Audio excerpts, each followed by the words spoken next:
In this video, we're going to look at the Witcher School Steel Swords at level 100. To get these swords, you need to start NG Plus at level 60, and for the Viper Sword, 61. And then we're going to compare these swords to the Toussaint Knight Steel Sword. We also compare these Grandmaster level 100 swords to a level 98 Iris from Hearts of Stone. Subscribe and hit the bell notification icon so you don't miss our next video. At the Linus Wilson channel, we cover The Witcher 3 and the Witcher Netflix series. We're going to look at Grandmaster and the Viper Venomous Witcher School Swords, in addition to the best steel sword in the game, the Toussaint Knight Steel Sword, all at a level 100, and compare which are the best. My least favorite of the bunch, starting out, is the Legendary Viper Venomous Sword with 767 to 937 damage. It has a plus 75 critical hit damage bonus and a plus 10% critical hit chance. After that, I'm not a great fan of the Griffin Sword of the level 100 swords. So that's my second least favorite, but it has a higher hit stat, 774 to 946, with plus 50 critical hit damage and plus 10% critical hit chance. It also increases your Ursine intensity. After that, the Feline Sword, it has a plus 15 critical hit chance, and it increases your Ursine intensity, so that's a bonus, and it increases bleeding, but it has the same top line stats as the other Grandmaster swords. So the 774 to 946 for the Grandmaster Legendary Woven Steel Sword, plus 15 sign intensity, plus 15 adrenaline points, plus 15 critical hit chance.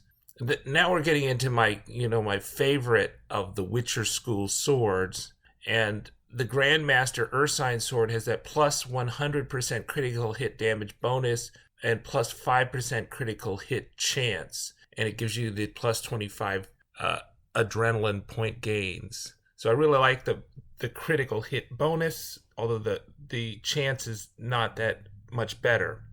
But the Manticore is my favorite of the Grandmasters, plus 300 armor piercing, plus 50 critical hit damage bonus, plus 10% critical hit chance, plus 15 chance to cause bleeding. But note that we make a big jump in the top line stats for quick hits and strong hits when we go from the Ursine Sword to the Toussaint Knight Steel Sword. So the Toussaint Knight Steel Sword has over 800 on its critical hit chance, 824 to 1008, plus 300 armor piercing, plus 100% critical hit damage bonus, plus 20% critical hit chance, plus 30% quen intensity, plus 15% chance to cause burning.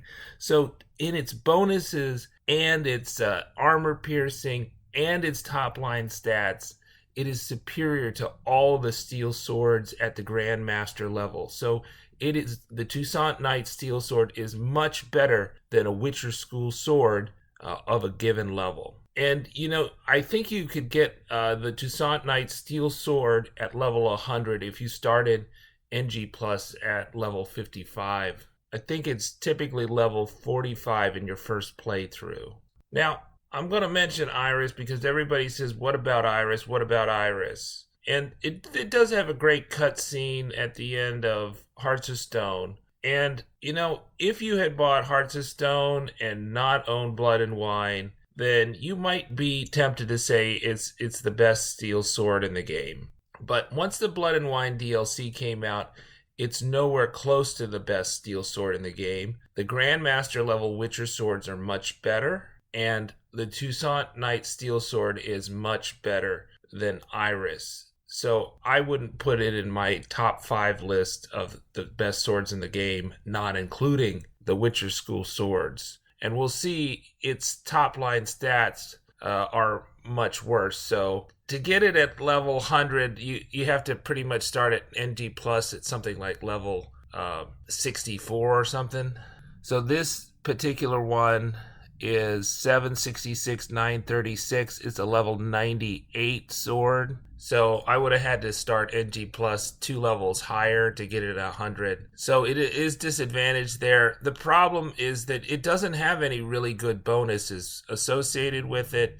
Its top line stats aren't anywhere close to, for instance, the level 100 Toussaint Knight Steel Sword. And the bonus that it does have is a bonus that will actually hurt you as a player, so it'll actually make it more likely you'll lose the fight. That is, when it's fully charged, it does extra damage against your foe, but then you take damage. So if you have multiple enemies, there's a good chance the next enemy will take your health bar down to 0. So it's kind of I think it's meant to be kind of like an evil gift.